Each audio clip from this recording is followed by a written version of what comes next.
एक बार एक पंडित और उसकी पत्नी गांव में रहते थे। वे एक छोटे से घर में एक नदी के किनारे रहते थे। वे बेहद गरीब थे और जीवन यापन करने के लिए बहुत संघर्ष करते थे। पंडित अपनी पत्नी को कई सुख भोग देकर खुश करना चाहता था। एक दिन पंडित झील के पास बैठा था, जबकि उसकी पत्नी रसोई में काम कर रही थी। पंडित शांतिपूर्ण दोपहर में कुछ प्रार्थनाएं कर रहा था। जब उसने अपनी आंखें खोली तो देखा कि झील पर एक सुंदर सुनहरा हंस उसकी ओर आ रहा है। हंस के पास कई चमकीले सुनहरे पंख थे जो बहुत सुंदर थे। हंस नदी के किनारे चला गया और पंडित का अभिवादन किया। हे पंडित, मैंने देखा है कि तुम और तुम्हारी पत्नी बहुत कठिन जीवन जीते हो। मैं आप जैसे अच्छे लोगों की मदद करना चाहता हूँ। तुम बहुत दयालु हो मेरे दोस्त। भगवान ने मेरी प्रार्थना सुन ली। तुम्हारे पंख कितने सुंदर हैं। क्या वे असली सोने से बने हैं? जी, ये असली सोने के हैं। मैं आपको एक एक करके अपने सुनहरे पंख देकर मदद करना चाहता हूँ और आप उन्हें बेच सकते हैं। इसके जरिए जुटाए गए पैसों से आप लोग आसानी से आराम से रह सकते हैं। यह बहुत अद्भुत है। कृपया हमारे नम्र घर में हमारे साथ आएं और रहें। मुझे यकीन है कि मेरी पत्नी तुमसे मिलना बहुत पसंद करेगी। पंडित हंस को घर ले गया और अपनी पत्नी को दिखाया। उसकी पत्नी हैरान थी और अपने जीवन में कुछ सुख भोग पाकर बहुत खुश थी। पत्नी ने तुरंत पूछा, क्या आप हमें अभी एक पंख दे सकते हैं ताकि हम इसे देख सकें और इसे धारण कर सकें? हंस ने एक पंख निकाला और उसे पंडित की पत्नी को दे दिया। फिर उसने उसे कहा कि वह एक बार में एक से अधिक ना ले, क्योंकि यह सही नहीं होगा। हंस पंडित और उसकी पत्नी के साथ रहने लगा। हर दिन उसने उन्हें एक पंख दिया और इस परेशानी के समय में बहुत मदद की। हंस चारों ओर उड़ता और उसे ऐसे देखना तो एक हंसी नजारा था।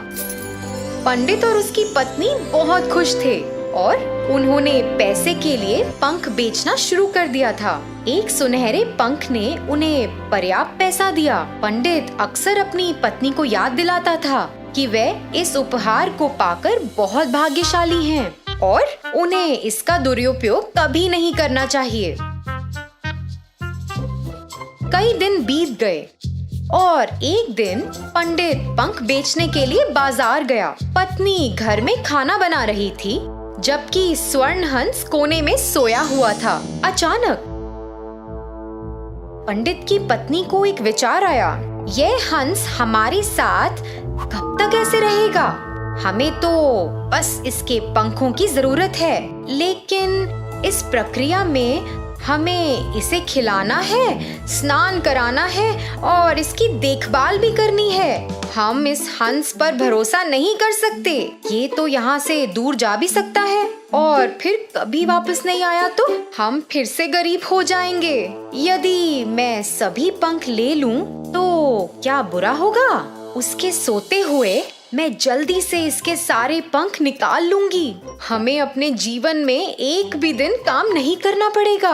हम पंखों को सुरक्षित रूप से संभाल कर रख सकते हैं और जब मन चाहे इस्तेमाल भी कर सकते हैं। पत्नी धीरे धीरे हंस के पास गई और उसे पकड़ लिया। हंस भयभीत हो गया। पत्नी पंख खींचने की कोशिश करने लगी और हंस खुद को मुक्त करने के लिए संघर्ष करने लगा। मुझे तुम्हारी हालत की परवाह नहीं है। मैं तुम्हारे सभी पंख मिलने तक का इंतजार नहीं कर सकती। अरे तुम ऐसा क्यों कर रही हो, मूर्ख औरत? मैं तुम्हारी और तुम्हारे परिवार की मदद करने की कोशिश कर रहा था। तुम एक लालची महिला हो और तुम जीवन के सुख भोग के लायक नहीं हो, क्योंकि तुम उनका दुरुपयोग करोगी। तुम्हारे पति तो तुम्हारे लिए सबसे अच्छा चाहते थे, लेकिन अब तुम अपना अवसर खो चुकी हो। मेरी इच्छा के अनुसार मैं तुमको स्वर्ण पंख देता रहा। अब मुझे लगता है कि तुम्हारी मदद करने की कोई आवश्यकता नहीं है। अब मेरे पंख तुम्हारे लिए बस एक पक्षी के पंख से ज्यादा कुछ भी नहीं है। मैं इस जगह से जा रहा हूँ और कभी वापस नहीं आऊंगा। हंस ने वहाँ से निकलने के लिए संघर्ष किया और फिर उसने पंडित की पत्नी को जोर से चोंच मारा और खिड़की से बाहर उड़ गया। पंडित बस घर में घुसा ही था जब उसने हंस को उड़ते देखा। तुमने हंस के साथ क्या किया? जी, मुझे इसके सारे पंख चाहिए थे और यह मुझे लेने नहीं दे रहा था। मैंने तुम्हें उन्हें नहीं लेने के लिए कितनी बार कहा था। तुमने सब कुछ बर्बाद कर दिया है और अब हम बाकी के जीवन जीने के लिए फिर से गरीब होंगे। तो बच्चों, इस कहानी से हमें क्या सीख मिली? अतिरिक्त लालच से कुछ भी हासिल नहीं होता। धन्यवाद। एक छोटे से शहर में रघु नामक एक बड़ा व्यापारी रहता था। वह एक दयालु इंसान था। बहुत सारे लोग उसके घर आते जाते थे और सभी को उसकी मेहमानदारी पसंद थी।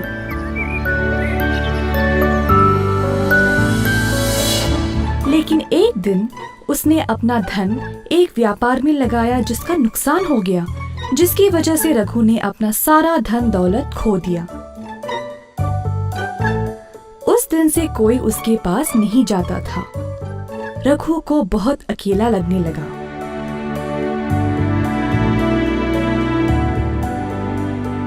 पैसों के बिना मेरा कोई महत्व है ही नहीं, ऐसे कैसे जीऊं मैं?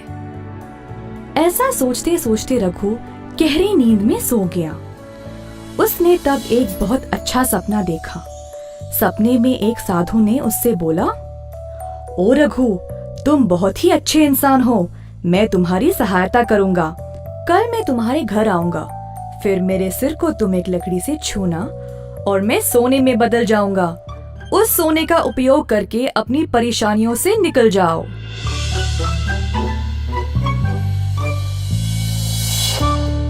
अगली सुबह जब रघु जाग गया तो उसे वो सपना याद रहा। सोच में पड़ गया कि ये सच होगा भी या नहीं। इसी दौरान कोई दरवाजे पर आया। रघु की पत्नी ने दरवाजा खोला और देखा कि नाई आया हुआ है।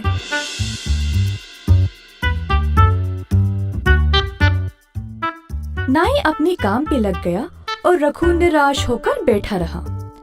फिर से किसी ने दरवाजा खटखटाया।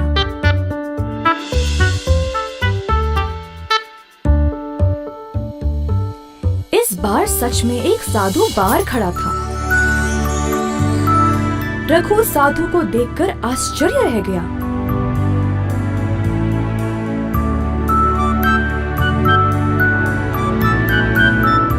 जल्दी से वो लकड़ी ले आया और साधु के सर को उससे छुआ। रघु को विश्वास ही नहीं हुआ कि साधु सच में सोने के रूप में बदल गया। नाई भी ये देखकर अचरज रह गया। रघु ने थोड़ा सा सोना नाई को भेंट में दिया और बोला कि जो कुछ हुआ वह किसी को इस बारे में नहीं बताए।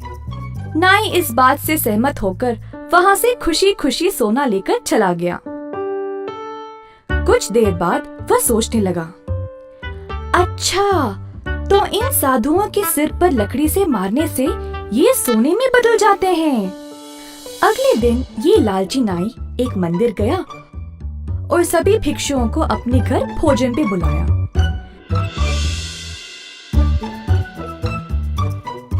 जब साधु उसके घर पहुंचे तो नाई ने सबको एक कमरे में बंद कर दिया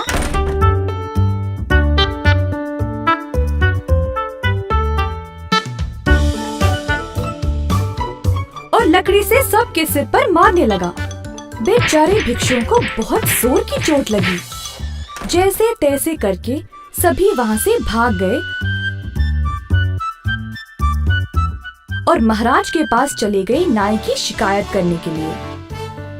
महाराज ने सारी घटना सुनी और तुरंत नाई को महल पर आने का आदेश दिया।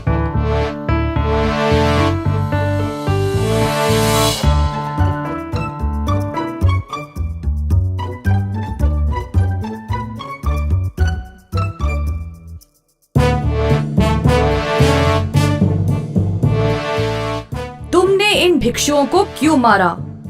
पूछा महाराज ने। जो कुछ नाई ने रघु के घर पर देखा उसने सब कुछ बताया। फिर महाराज ने रघु को भी उधर बुलाया और उससे भी यही सवाल किया। प्रणाम महाराज। जी हाँ, ये सच है कि वो साधु सोने में बदल गया, परंतु मैंने उसके सिर पर मारा नहीं। लगता है इस नाई को पूरी कहानी पता ही नहीं। रघु ने महाराज को सब कुछ बताया और उसके वो सपने के बारे में भी। आखिरकार महाराज को सब समझ आ गया और उस लालची नाई को उसके कर्मों के लिए बंदी बना लिया।